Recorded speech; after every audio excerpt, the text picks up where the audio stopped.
composed for reliable testing. The police tried to figure out what happened to the men, but what little evidence they had, they couldn't figure it out. All right, so I found a couple pictures while we were researching this. The first picture we have here is a drawn picture of like the location and the surrounding area. So you can see like there's a little pathway that leads to where the bodies were found. This is pretty much like a diagram.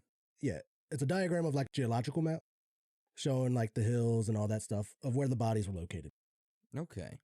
Yeah, then the next couple photos are, I don't know who took them. I can only think that it was the police or whoever was there that found the bodies. It's them investigating the bodies and then carrying them down. What is over that guy's face in the second photo? It's a zoomed in photo of one of them laying on the ground. It looks like there's a contraption over his face, and that's not the lead mask.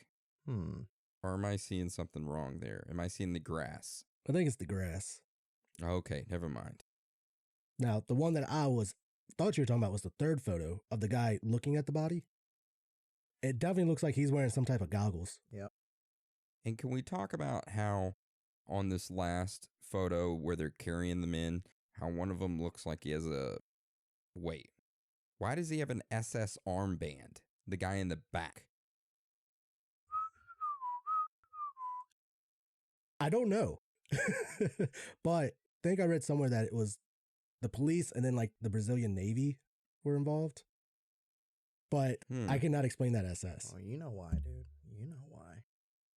Where did they all flee? Where did they all flee? Well, yeah. Let's look that up.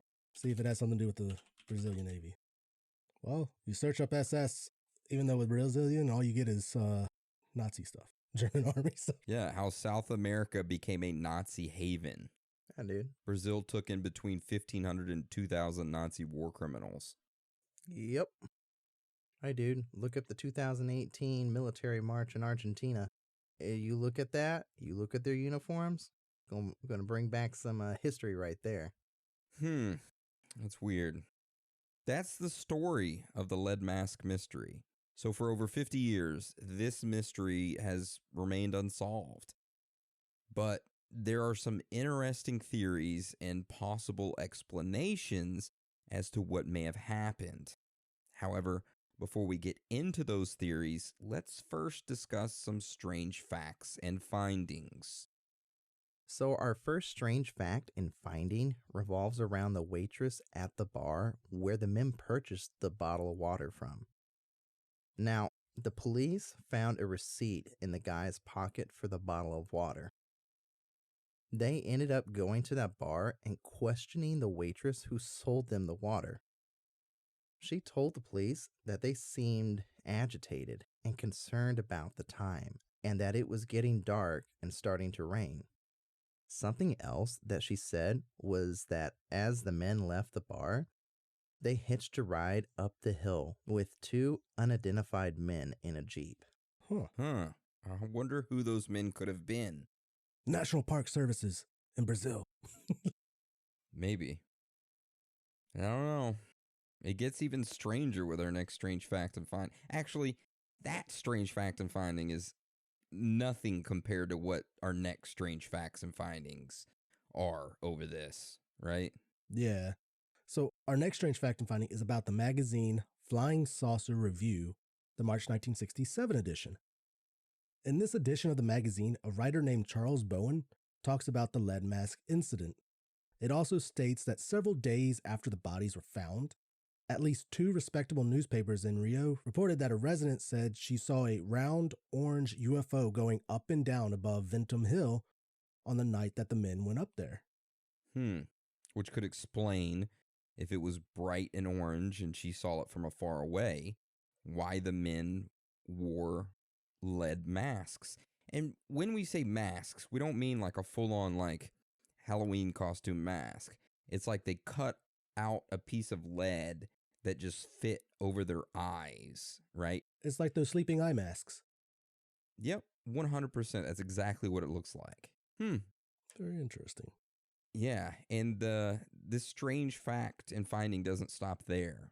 So that guy, that writer, Charles Bowen, talks about what was reported before the men died. He had an article translated from O Cruzeiro, which was a weekly tabloid magazine in Rio that reports mainly on celebrities, sports figures, and what we'd usually think of as tabloid news. So the reporter of that article that Bowen translated claimed that Manuel and Miguel, along with their friend Eliseo Gomez, had built some device in Manuel's garden that exploded 2 months before their deaths. The magazine stated that Eliseo went to the police and told them that they were all part of a local group that called themselves Scientific Spiritualists. Eliseo said that the three of them were interested in trying to contact Mars, and that the explosion had been the unfortunate failure of some device they had built in pursuit of their spiritual interest. Now, one little last knowledge nugget is that during their investigation, they had realized almost all electronic specialists and enthusiasts in the district are spiritualists as well. Kind of weird, ain't it? Yeah, it's really weird. So they're all hanging out with Anna? I'm just kidding. I had to throw that in there. Zing! I love you, Anna. We love you, Anna. Yeah, we're just playing. We're just joking. But yes, super weird. Electronic specialists and enthusiasts, pretty much any electrician type guy, I guess, was a spiritualist. Yeah. To each their own. Yeah. Yeah. All right, that was about the magazine. Now we're moving on to a strange fact of finding about the workshop. So while the police were investigating the two men's deaths, they searched Miguel's home. In his home, they found tools and scrap that was used to cut the lead masks.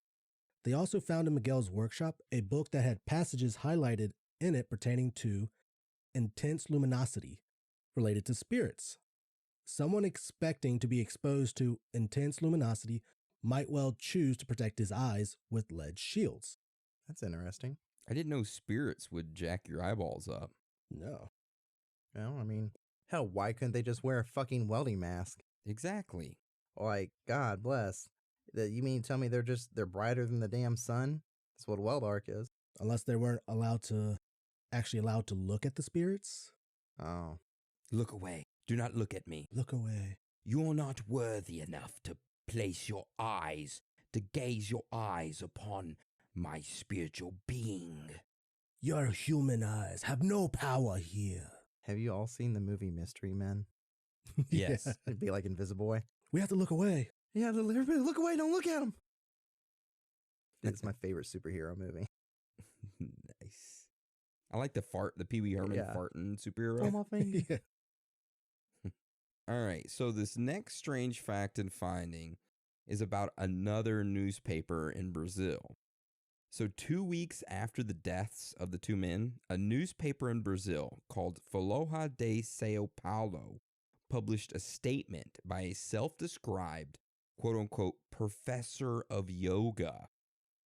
So this professor stated in that newspaper that the local spiritualist community would often take psychedelic drugs, and that it was his opinion that Manuel and Miguel had died due to an accidental overdose.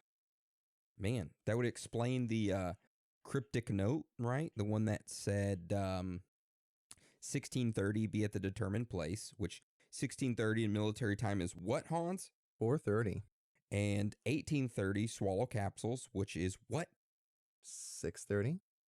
And it says after effect, protect metals, wait for signal.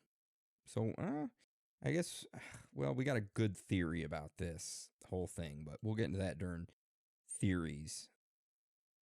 Well, our next strange fact and finding is over another electrician named Hermes Luis Fiatosa. Hermes was another electrician that seemed to have had the same fate as these two, but 4 years before them.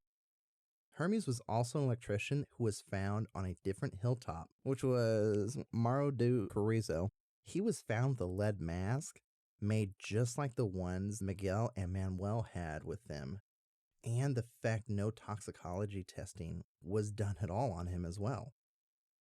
They did reopen his case to see if there was any connection between the two incidences, but there was no evidence of it.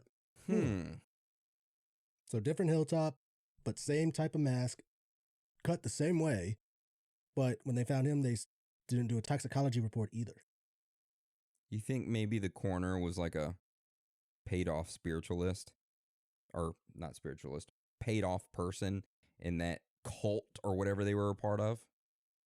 I have a theory about it. Okay, we'll save it. Sorry. I get excited.